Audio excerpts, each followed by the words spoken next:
Bonjour, je suis Céline, magnétiseuse énergéticienne, formatrice en magnétisme et autres, et maître Reiki.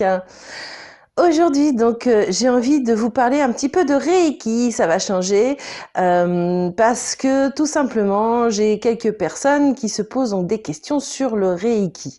Et aujourd'hui, plus exactement, on va parler du Reiki en tant que secte ou religion.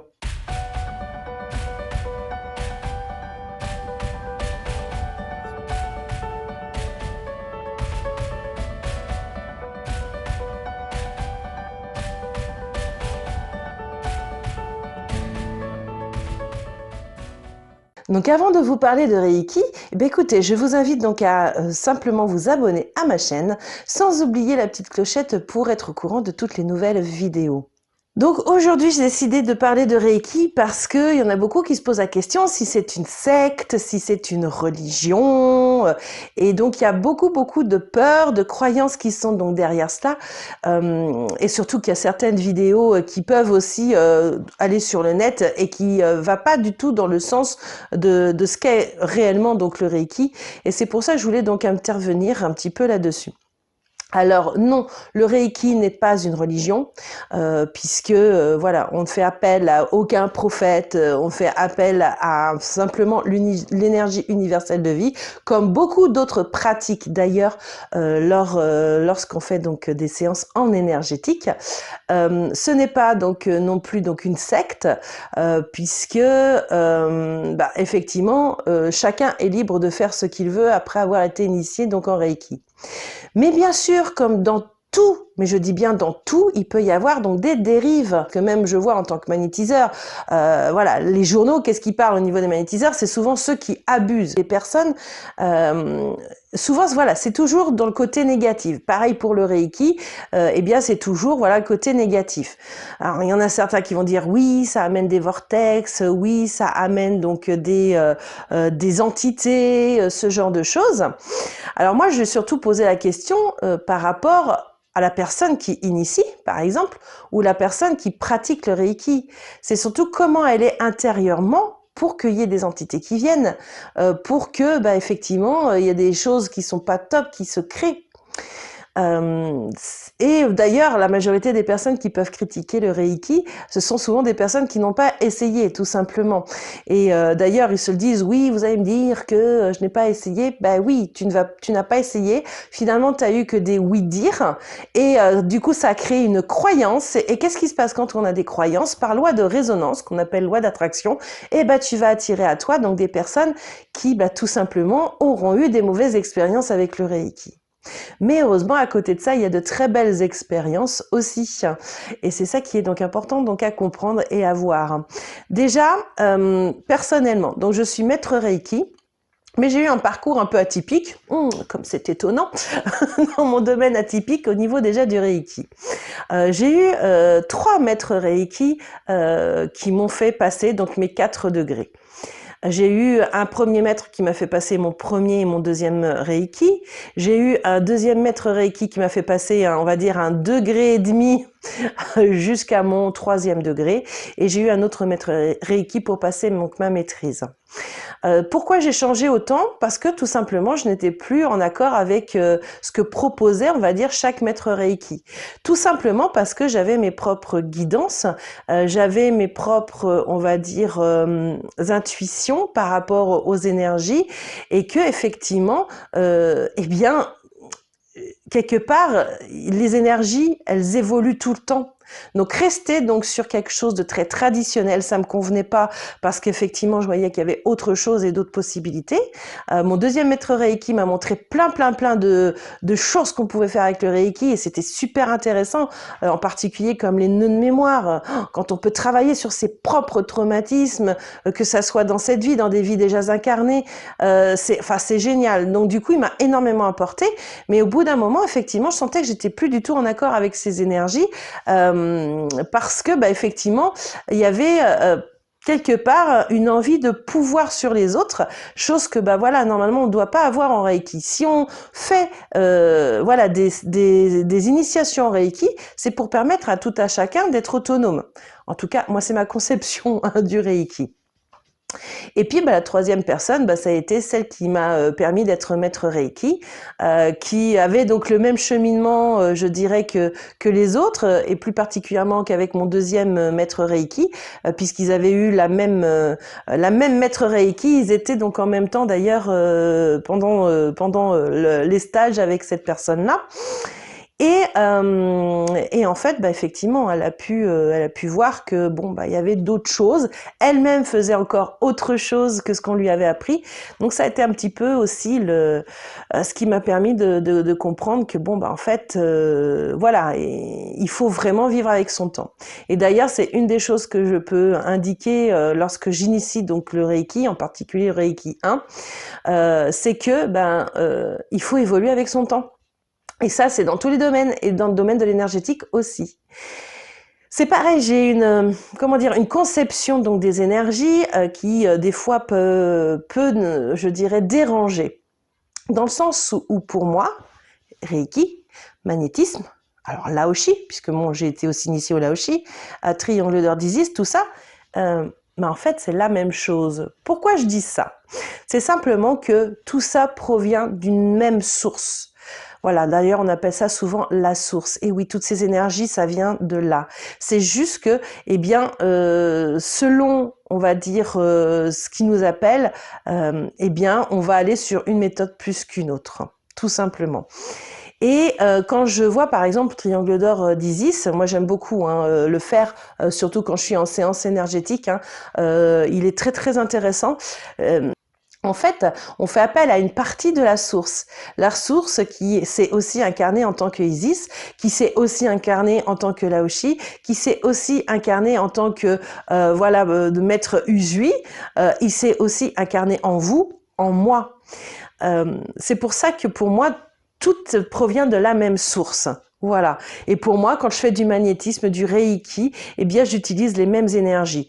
Alors c'est vrai que beaucoup en magnétisme avant, utilisaient leur énergie vitale, leur propre énergie. Moi, dès le départ, en fait, j'ai jamais utilisé ma propre énergie. C'était comme si c'était évident. Utiliser donc l'énergie qui existe, une énergie qui est inépuisable, c'est quand même bien mieux que d'utiliser sa propre énergie à soi. Donc du coup, j'ai déjà utilisé mon magnétisme et d'ailleurs, je leur montre aussi à mes élèves en formation de magnétisme comment faire pour ne pas prendre leur énergie vitale. Et je peux vous assurer que ça fonctionne bien puisqu'on n'est pas épuisé après une séance de magnétisme. Au contraire, on est, je dirais bien, on est dynamisé autant que la personne qu'on est en train de travailler. On lui apporte de l'énergie, en même temps on nous apporte de l'énergie aussi. C'est ça qui est super. Donc n'importe quelle, je dirais, technique, ça provient de la même chose. La seule chose, c'est qu'effectivement, vous avez des enseignants différents. C'est pour ça que le Reiki, il y a eu plusieurs branches déjà à l'origine, parce que chaque élève, chaque maître Reiki a pu y apporter sa touche personnelle. Et moi, c'est mon cas. C'est-à-dire que, alors je suis désolée parce que je sais qu'il y a certains maîtres Reiki qui font ça, qui demandent à leurs élèves d'acheter un livre, et en particulier un livre vert d'un certain maître Reiki, qui est très intéressant parce que je l'ai lu, parce que moi j'aime pas, je dirais,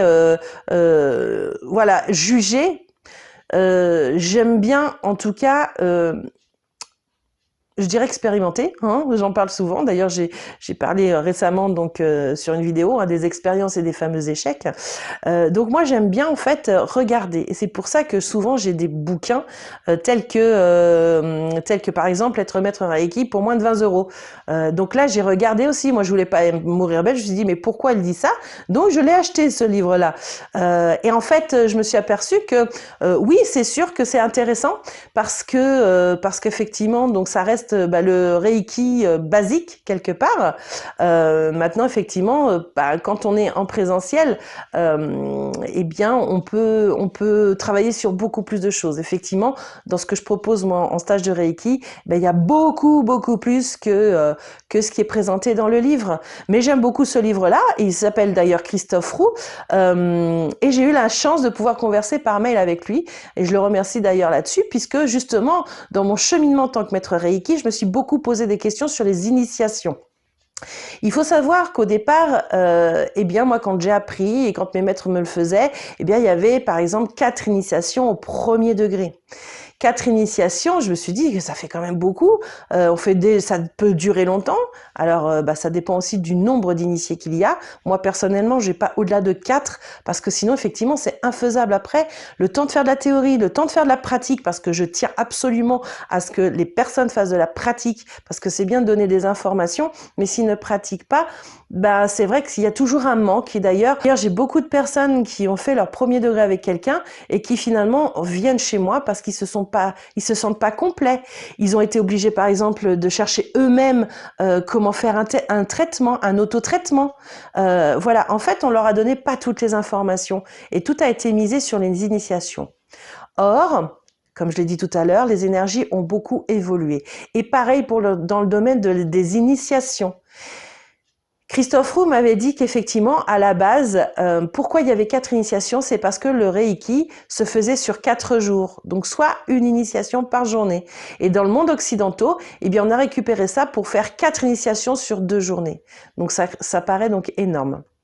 Et moi, mes guides, plus ça va, plus ils me montrent comment faire donc initiation Reiki, mais plus forcément dans le domaine de la tradition. Bien sûr que j'y intègre parce que j'ai appris donc en tant que maître Reiki, mais on me montre comme quoi je peux faire des choses autrement. Et comme quoi des fois, une ou 2 initiations, ça peut suffire tout simplement au lieu de 4. Voilà. Alors je sais que ça va pas plaire à tout le monde, ce que je peux dire, mais peu importe, je comprends et ce qui est juste pour vous, eh bien c'est juste pour vous. Si pour vous 4 initiations ça vous convient, eh ben c'est génial, restez là-dessus. Moi effectivement, tout ce que peuvent me dire les guides spirituels, les êtres de lumière, eh bien je les écoute aussi parce que c'est juste pour moi aussi. Donc voilà. Donc j'espère que ça vous a appris d'autres petites choses. Donc le Reiki, c'est pas une secte, c'est pas une religion, c'est juste voilà une méthode donc pour recevoir les énergies de la source et pour pouvoir surtout améliorer la santé de quelqu'un et en particulier la vôtre aussi, puisque personnellement, moi j'utilise les stages de Reiki plutôt comme des stages, je dirais, de développement personnel, puisqu'effectivement, on apprend les bases dans le premier degré. Où on apprend chakra, on apprend les corps subtils, on apprend les nadis. Moi, j'inclus aussi donc de la radiesthésie parce que du coup, je peux leur permettre de voir différentes manières d'utiliser donc le pendule, en particulier au niveau des chakras. Voilà, enfin, il y a plein de choses que je peux rajouter, comme des sauts, enfin bon, ce genre de choses. Mais c'est surtout au deuxième degré, par exemple, là, on va travailler pleinement sur soi, sur ses organes, sur ses méridiens, sur ses glandes endocrines, il y a tellement de choses. Et puis, en particulier, ce que je vous ai dit tout à l'heure, donc des nœuds de mémoire. Donc, des nœuds de mémoire, ce sont des cristallisations que l'on a dans notre corps liées à des traumatismes qu'on a eus. Et que plus on a eu des traumatismes liés à une certaine émotion, et ça crée donc un blocage qui peut nous empêcher de vivre maintenant. Et on se rend pas compte, mais ça date d'il y a un peu longtemps. Et des fois, ça peut même être ce que moi j'appelle karmique. Donc, ça veut dire lié à des vies déjà incarnées. Il peut y avoir encore plein de choses, mais ça, on voit ça aussi dans le 3e degré. Et puis après, voilà, pour ceux qui ont envie, il y a la maîtrise. Et effectivement, pareil pour moi, en ce qui concerne donc la maîtrise, quand je l'enseigne, je fais pas comme certains, c'est-à-dire moi j'ai eu ça, ça a été une demi-journée où on me donnait voilà donc des papiers, on m'a expliqué certaines petites choses et finalement voilà stop basta. Ça a été mon cheminement et ça a été très très bien parce que du coup j'ai pu me construire aussi comme ça. Cependant, moi quand je vois les personnes que j'attire, j'ai décidé de faire autrement, c'est-à-dire que moi la maîtrise, déjà c'est sur 2 jours parce qu'il y a plein de choses à apprendre. Et puis c'est sur 2 jours prolongés, dans le sens où les personnes n'ont pas directement leur attestation comme quoi ils sont donc maîtres Reiki, mais j'attends 1 an après. Pourquoi? Parce que je veux que ceux qui veulent être maîtres Reiki, ils viennent pendant mes propres stages afin qu'ils puissent animer aussi de temps en temps donc certains modules de mes stages, qu'ils puissent aussi donc être dans les initiations pour pouvoir être me suivre pour voir comment ça se passe une initiation et puis surtout après donc pratiquer donc aussi les initiations. Donc voilà, c'est-à-dire qu'il y a un suivi qui est fait et du coup, ça permet aussi de voir si la personne a vraiment envie d'être maître Reiki, mais dans son cheminement, dans son développement personnel et pas voilà d'un seul coup comme ça en me disant bon bah c'est bon, je suis maître Reiki, maintenant je peux m'installer. Et puis des fois, je dis bien, eh bien ça peut être beaucoup plus pour le pouvoir comme j'ai pu le constater et surtout alors quand je dis pouvoir, c'est le côté prendre le pli sur les autres. Ça peut être aussi d'un côté pécunier. Moi, effectivement, je le vois pas comme ça. C'est pour ça que personnellement, je prends que 4 personnes. Je fais un Reiki qu'une fois sur 2 mois. Et encore, je fais pas tout le temps des Reiki 1, puisque effectivement, bah, j'ai des Reiki 2, des Reiki 3 et voire des Reiki 4. Donc du coup, bah voilà, il faut que je puisse étaler ça. Et puis bah voilà, je fais pas que ça, comme vous l'avez compris, je fais des formations en magnétisme aussi. Donc c'est selon mon emploi du temps. Moi, je veux que les choses soient bien faites.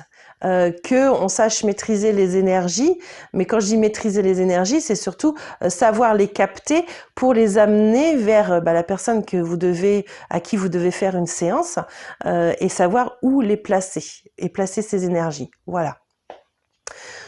Donc voilà la petite chose que je voulais dire par rapport au Reiki. Et donc, si cette vidéo vous a plu, je vous demande donc de liker, de partager.